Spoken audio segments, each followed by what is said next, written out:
Olá, nós somos o grupo 3. Nosso projeto é a LF Bag Your Dreams. E nossa equipe é composta por 6 integrantes: eu, Yasmin, Pedro, o José, o Leonardo, a Isabela e o Eduardo. E o Pedro vai falar um pouco sobre o nosso trabalho. Olá, eu sou o Pedro. Vou apresentar um pouco sobre o negócio e a nossa cliente. A nossa cliente é a Lourdes, ela é fundadora da marca LF Bag Your Dreams, uma marca de bolsas que atua também com carteiras e mochilas, fundada em 2023.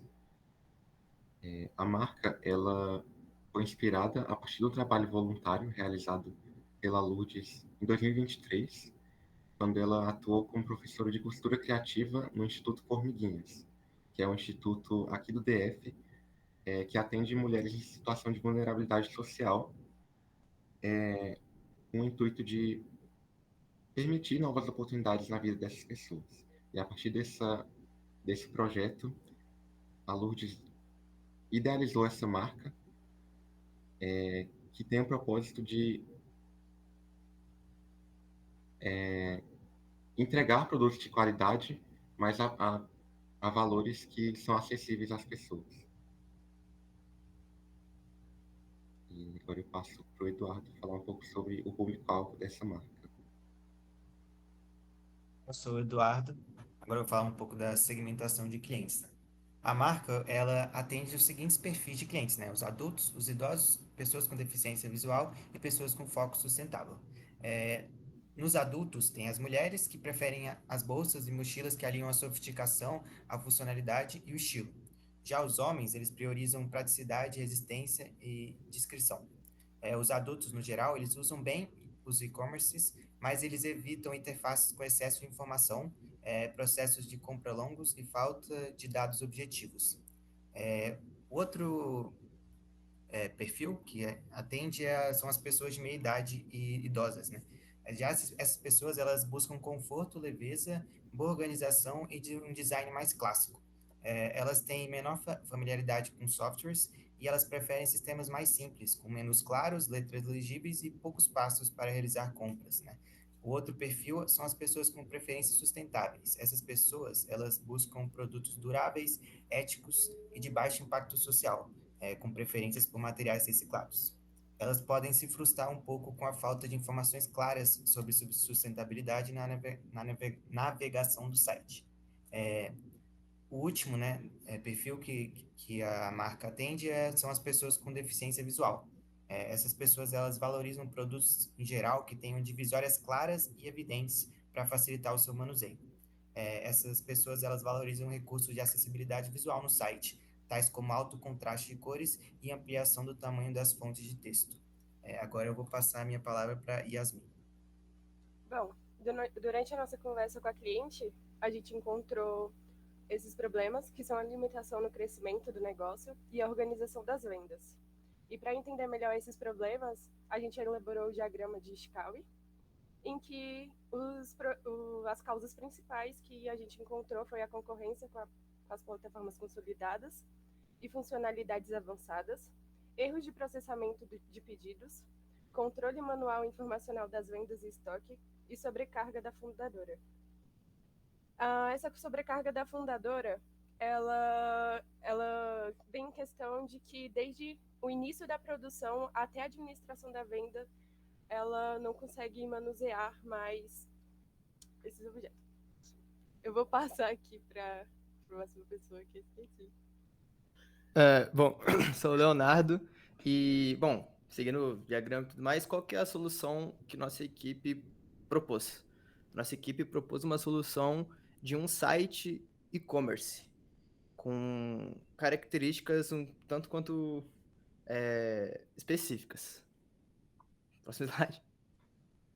As características do nosso site são uma das principais características do nosso MVP é a alta personalização dos produtos, onde os produtos eles terão como ser personalizados tanto em cor, alguns modelos vão ser as bases, né? Mas os usuários vão conseguir ter um autocontrole na personalização dos produtos para a realização das compras.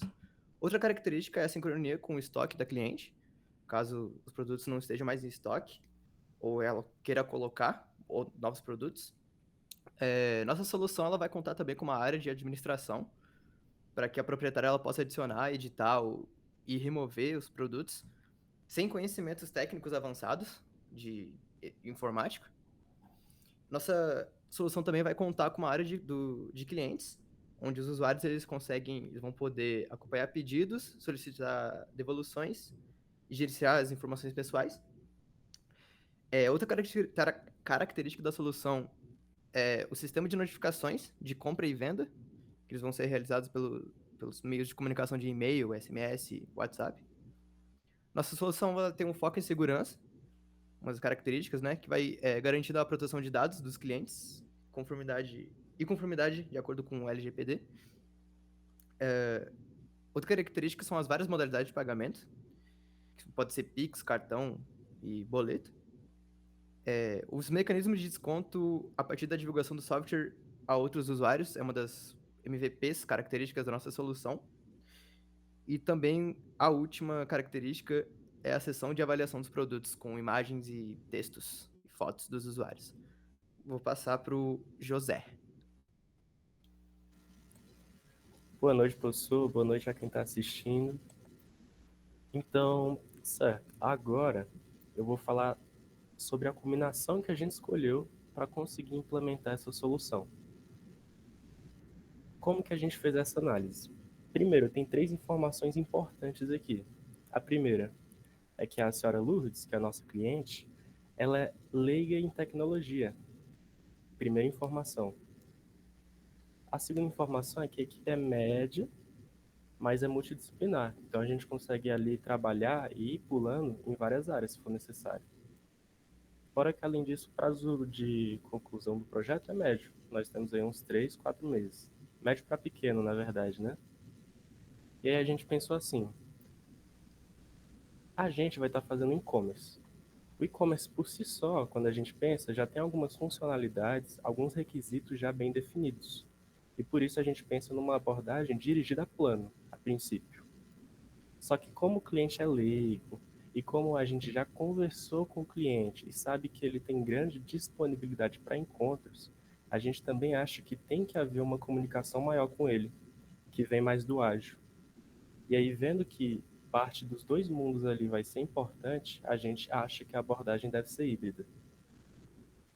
Agora, o ciclo de vida, por que incrementar o iterativo? A iteratividade, né, ela permite o refinamento e o ajuste do projeto que está sendo desenvolvido a partir dos feedbacks de cada iteração. E o incremento permite que, de pouco a pouco, a gente possa mostrar para o cliente a cara que o produto está tomando, certo? Então, mais uma vez, isso aqui a gente fez a escolha tendo em mente que vai ser mais fácil para o cliente. E agora, o processo, né? O processo a gente escolheu o RAD, Rapid Application Development. Por quê? Porque como o RAD funciona? Nas fases do RAD, vai ter uma fase de prototipação. E essa prototipação, ela por si só é iterativa. Então a gente vai fazendo protótipo, vai validando, protótipo, validando, protótipo, validando. Tudo isso com o cliente. Mais uma vez, para o cliente que não tem tanta familiaridade com tecnologia, essa prototipação, essa validação iterativa é boa, porque a gente está mostrando para ele, para o cliente, várias e várias vezes como o projeto está ficando. Fora que o RAD também ele tem menos burocracia, não tem tanta documentação, a documentação é mínima, mais uma vez facilitando para o lado do cliente. Aí pode passar para o próximo slide, por favor. E aí beleza, né? Quando a gente estava fazendo essa análise, a gente estava numa dúvida dos processos se a gente escolheu o RAD ou o OpenUp. E por que no final de tudo a gente escolheu o RAD, né? O RAD já tem aquelas características que eu disse anteriormente. Agora, o OpenUp, por que a gente descartou? É porque ele pode ser mais penoso, mais dificultoso, digamos assim, para o cliente. Porque o OpenUp ele vai exigir uso de artefatos, tipo casos de uso, vai exigir já a definição de uma arquitetura mais rígida. E embora tenha uma documentação menos extensa do que a UP, ainda assim ele vai ter uma documentação. E como o nosso cliente, a gente considera que não tem conhecimento nenhum em tecnologia, essa documentação pode acabar atrapalhando. E aí, por isso, mais uma vez, a gente preferiu usar o RAD. E agora eu vou passar a palavra para a Isabela, que vai contar um pouquinho sobre o nosso cronograma. Boa noite, bom dia, boa tarde para quem estiver assistindo. Eu vou falar um pouquinho sobre as características do desenvolvimento, como o José falou, e um pouquinho do nosso cronograma. No nosso projeto a gente vai fazer várias sprints, que vão ter duração em média de 13 dias. Elas vão começar dia 22 de abril e estão marcadas para terminar para o dia 24 de agosto. Além disso, vão ter algumas entregas parciais ao longo do tempo do nosso desenvolvimento do projeto. Ao final de cada sprint, vamos fazer algumas validações com o cliente, onde ele vai testar as funcionalidades entregues durante essa sprint. Aí a gente vai coletar o feedback e isso vai ajudar a ajustar o backlog para as próximas sprints. As entregas parciais, elas consistem em uma coletânea das entregas feitas nas sprints, onde a gente vai testar de novo, elas interagindo entre elas. Basicamente é isso, o nosso cronograma. Próximo slide. Foi isso. Muito obrigada pela atenção.